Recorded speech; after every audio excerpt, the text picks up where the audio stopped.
Tuhan bersamamu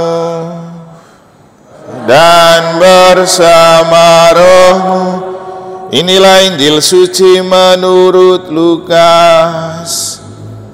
Dimuliakanlah Tuhan. Genaplah bulannya bagi Elisabet untuk bersalin, dan ia melahirkan seorang anak laki-laki. Ketika para tetangga serta sanak saudaranya mendengar bahwa Tuhan telah menunjukkan rahmat-Nya yang begitu besar kepada Elisabet, bersukacitalah mereka bersama-sama dengan dia. Maka datanglah mereka pada hari yang ke-8 untuk menyunatkan anak itu, dan mereka hendak menamai dia Sakaria menurut nama bapanya. Tetapi Elisabet, ibunya, berkata, "Jangan, ia harus dinamai Yohanes." Kata mereka kepadanya, "Tidak ada di antara sanak saudaramu yang bernama demikian." Lalu mereka memberi isyarat kepada bapaknya untuk bertanya nama apa yang hendak diberikannya kepada anak itu. Sakaria meminta batu tulis, lalu menuliskan kata-kata ini, "Namanya adalah Yohanes." Dan mereka pun heran semuanya. Seketika itu juga terbukalah mulut Sakaria, dan terlepaslah ikatan lidahnya. Lalu ia berkata-kata dan memuji Allah. Maka ketakutanlah semua orang yang tinggal di sekitarnya, dan segala peristiwa itu menjadi buah tutur di seluruh pegunungan Yudea. Semua orang yang mendengarnya merenungkannya dan berkata, "Menjadi apakah anak ini nanti? Sebab tangan Tuhan menyertai dia."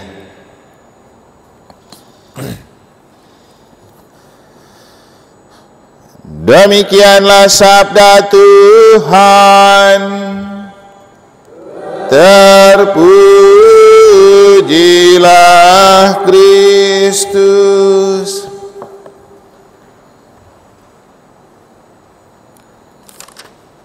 Bangkitlah, angkatlah mukamu, sebab penyelamatanmu sudah dekat.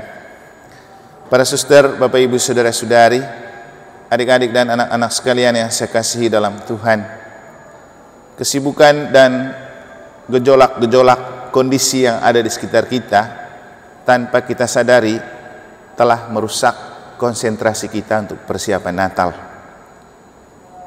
Setelah debat Cawapres itu di medsos ramai sekali orang baku ambil antara paslon 1, 2, 3. Sampai mereka lupa mereka yang baku ambil itu sesama Katolik yang besok akan merayakan Natal. Jadi orang seperti tidak mengarahkan hati untuk menyambut Natal, tapi orang lebih fokus pada selera-selera dan keinginan-keinginan pribadi, atau juga masih terpengaruh dengan kondisi sekitar yang sebenarnya mengecohkan kita untuk mengangkat muka, bersiap menyambut perayaan kelahiran Yesus. Tadi saya sempat lewat di depan gereja di Satria kah? Gereja yang lantai 2 itu. Saya lihat banyak sekali lampu-lampu hias untuk Natal. Lalu dalam hati saya berpikir, ini Natal ini seperti kita buka diskotik di gereja. Tapi saya lihat kembali ke sini kita juga punya banyak lampu. Apa yang paling penting dari Natal? Saya rasa ini semua baik untuk kita menemukan kemuliaan Allah. Tapi sebenarnya saya hanya berpikir, mereka yang kerja banyak ini pernah misa dan doa enggak? Ikut rekoleksi dan pengakuan dosa enggak? Karena ini hajatan rohani yang sebenarnya segala pekerjaan fisik kita itu sebagai ekspresi kedalaman rohani. Saya hanya takut kita kerja sampai capek, tidak istirahat, tidak tidur, tapi rekoleksi kita tidak ikut, ibadat tobat kita tidak ikut. Terus kita mau tampakkan apa dari Natal? Para suster, Bapak Ibu, saudara-saudari, kalau kita mau jujur, apalagi mengacu pada bacaan suci hari ini, sebenarnya kita tidak perlu kerja keras mempersiapkan Natal, karena Tuhan sendiri yang mempersiapkan kita. Tuhan sendiri yang mempersiapkan perayaan Natal ini. Coba kita bayangkan, sejak minggu Advent pertama, melalui kitab suci, Tuhan sudah mengingatkan kita berjaga-jaga. Maka dari minggu Advent pertama kita diingatkan untuk jaga hati, jaga bicara, jaga ekspresi, berjaga dalam doa.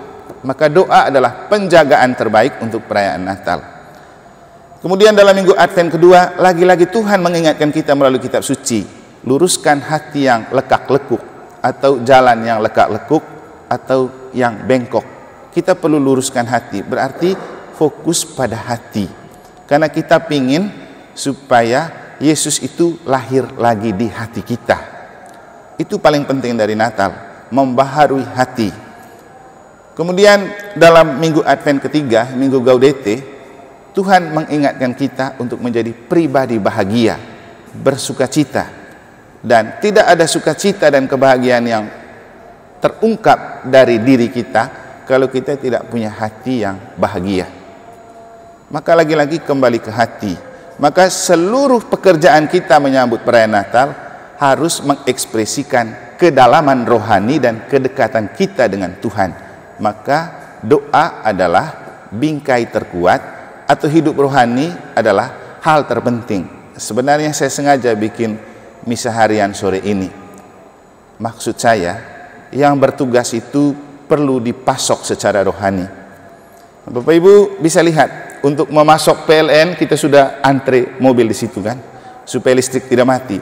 Nah, terus untuk memasok kita punya kerohanian kita sudah buat apa?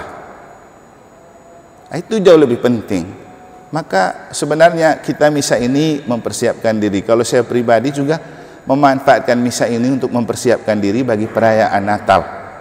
Sehingga mereka yang bertugas mestinya memanfaatkan kesempatan ini untuk disepuh oleh Roh, supaya melaksanakan tugas-tugas Natal itu sebagai ekspresi rohani dan membawa ketenangan bagi diri. Nah, dalam dua bacaan suci yang telah kita dengar, kita lagi-lagi menemukan Tuhan yang mempersiapkan kita. Bangkitlah, angkatlah mukamu, sebab penyelamatanmu sudah dekat. Ini kan Tuhan yang berseru. Nah, kita sibuk dengan debat cawapres, debat capres, sibuk dengan banyak pekerjaan aksesoris. Tapi sudahkah kita mengangkat hati untuk siap menerima Yesus yang lahir? Saya rasa dan saya takut ketika merayakan Natal kita sudah capek dan lelah. Terus untuk apa kita merayakan Natal? Padahal itu puncak perayaan yang harus kita nikmati, lebih pada kekedamaian dan kedalaman hati. Kemudian dalam bacaan pertama juga kita mendengar bagaimana Tuhan berseru melalui Malaiki. Beginilah firman Tuhan semesta alam, lihat, aku menyuruh utusanku supaya ia mempersiapkan jalan di hadapanku. Jadi lagi-lagi Tuhan yang lebih keras bekerja untuk persiapan Natal.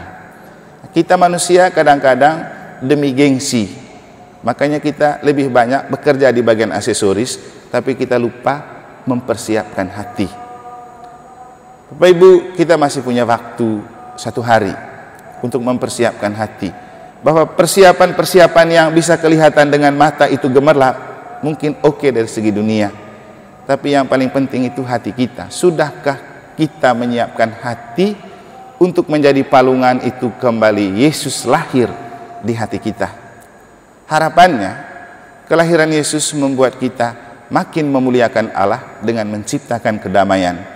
Maka logikanya begini,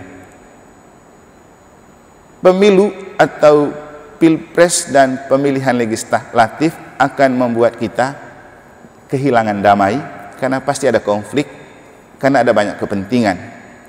Tapi mampukah kedamaian Natal menginspirasi dan menguatkan kita untuk tidak terbuai lagi dengan pertengkaran gara-gara calon-calon itu? Siapapun jadi pemimpin, itu adalah saudara kita, pemimpin kita. Jadi paling penting sekarang damaikan hati, damaikan diri, dan untuk itulah Yesus lahir, untuk mendamaikan hati kita, untuk mendamaikan kita dengan sesama, supaya ketika hidup dalam kedamaian, kemuliaan Allah itu tampak ke dunia. Bangkitlah, angkatlah mukamu, sebab penyelamatanmu sudah dekat. Semoga Tuhan memberkati.